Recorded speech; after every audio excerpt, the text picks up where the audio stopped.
Mexico's President Enrique Peña Nieto has proposed a sweeping energy reform to revitalize the nation's energy sector. Since 1938, Mexico has had a nationalized oil sector with domestic production completely under the auspices of national oil company Pemex. In the early 2000s, approximately 40% of all government revenues came from Pemex, highlighting its importance to Mexico. But in the past few years, declining output and hence profits, driven by a technical and economic inability to exploit deepwater oil and shale gas, threatened the survival of Pemex. In a bid to attract foreign capital and technology to revitalize the domestic energy industry, President Peña Nieto has proposed constitutional reforms that would allow foreign companies to access Mexico's untapped resources under a profit and risk-sharing model with Pemex. The opposition parties of the PRD and the PAN have proposed alternative reforms, and a leftist political movement has promised street protest over what it considers the privatization of Pemex. The Baker Institute Viewpoints series has brought together 4 experts from the United States and Mexico to shed light on the politics, feasibility, and potential effectiveness of the proposed energy reforms.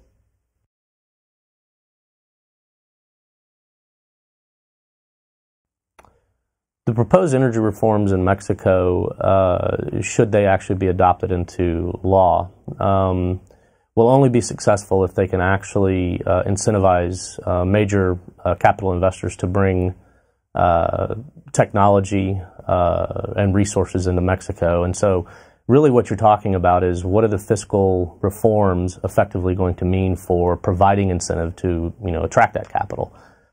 Really what Mexico is trying to do is enter into the international capital market and become a successful player in that arena. And to do so, they have to realize very quickly that they're going to be competing with opportunities north of the border in the United States, which is typically viewed as a pretty stable investment environment, as well as opportunities all over the world. I mean, you're talking about potential opportunities in Russia, opportunities in the Middle East, opportunities elsewhere in Latin America and South America and West Africa.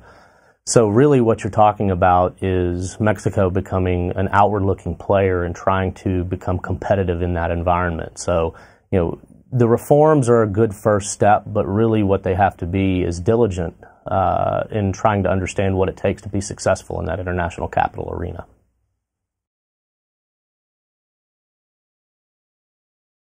In some way, what PRI wants to make and PIN is to make more transparent and to guarantee explicitly that private contracts are permitted. However, PAN goes beyond that. That's one point of disagreement with the PRI. PAN wants to push more and says that concessions also could be granted in the hydrocarbon industry. Because if you give concessions to private firms, those private firms are allowed to contabilize the oil stock as part of their assets. And this goes against the interest of the PRI and, of course, to the PRD. By contrast, the PRD is against any constitutional reform, but specifically is against the modification of Article 28. Why? Because they consider that if the hydrocarbon sector and, of course, the electricity sector is not considered strategic, it means that the state can even privatize Pemex, which is Mexico's state firm, and Comisión Federal de Electricidad, which is state electricity firm in Mexico. They can privatize both of them. So that's why they are completely against. And what they are suggesting is rather a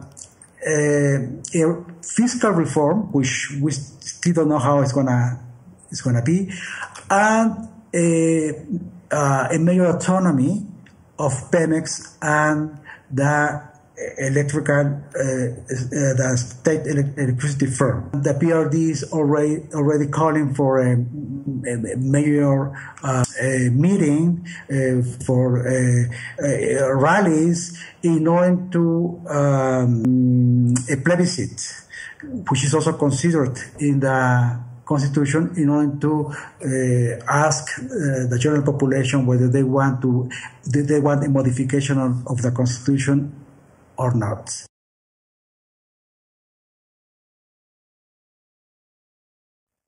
I'm recalling about 10 years ago, a Norwegian oil man gave me an unexpected definition of regulation.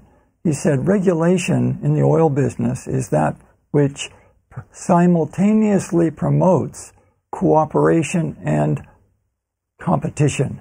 I think that's very interesting to think that way, that regulation in Mexico should respond to the need to have oil companies compete with each other and to have Pemex compete with oil companies, and on the line of cooperation to have oil companies and Pemex cooperate.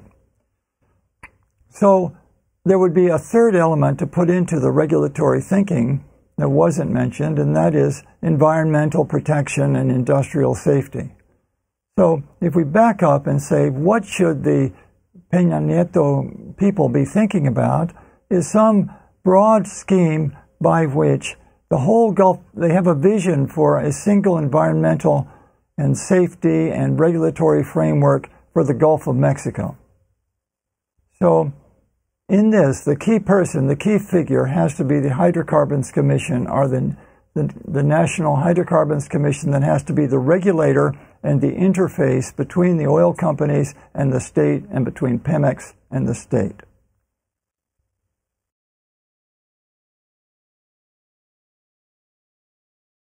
President Peña Nieto in Mexico recently presented his energy reform proposal. There is wide agreement among the political parties, the media, and the public in Mexico that there needs to be reform in the energy sector in Mexico. Clearly, Mexico is losing competitiveness in the energy market worldwide. Mexico also does not seem to have the technology to realize the potential of the energy resources available to the country in deep water, shale oil, and gas. It is also true that these resources will require heavy investment in the future. But the consensus does not mean that the energy reform is ready to be passed. There are several problems that have to do with the practice of democracy and legitimacy in Mexico. In regard to the practice of democracy in Mexico, we have several problems. The energy reform is being negotiated by the political parties. The political parties today rank among the lowest trusted institutions in Mexico. Mexicans are deeply suspicious of the elites, the political elites, lodged in the political parties that are negotiating this within the Pact for Mexico. The president has also not consulted the public or other sectors of society in presenting this particular reform. He is negotiating directly with the leaders of the PAN and the PRD and a few members of Congress. This gives the reform a quintessential undemocratic character and may deprive it of legitimacy in the future. In addition, there is a deep suspicion among many political elites, particularly in the left, that the crisis of energy in Mexico is a manufactured crisis. It is not that Pemex is not making money. Pemex is actually earning tens of billions of dollars a year. The problem is that the government has slowly starved the corporation by taxing it heavily and extracting enormous royalty fees and not allowing it to invest in itself. Thus, we can conclude that this energy reform will lack the legitimacy, in addition to the fact that prior experiences with privatization in Mexico have left Mexicans with a bad flavor in the mouth. For example, in the telecommunications sectors, Mexicans today pay 40% more than Americans, and it has resulted not in a competitive market, but rather in private monopolistic practices. There is a deep suspicion that energy reform without democracy and without public legitimacy will also result in higher prices and broken promises.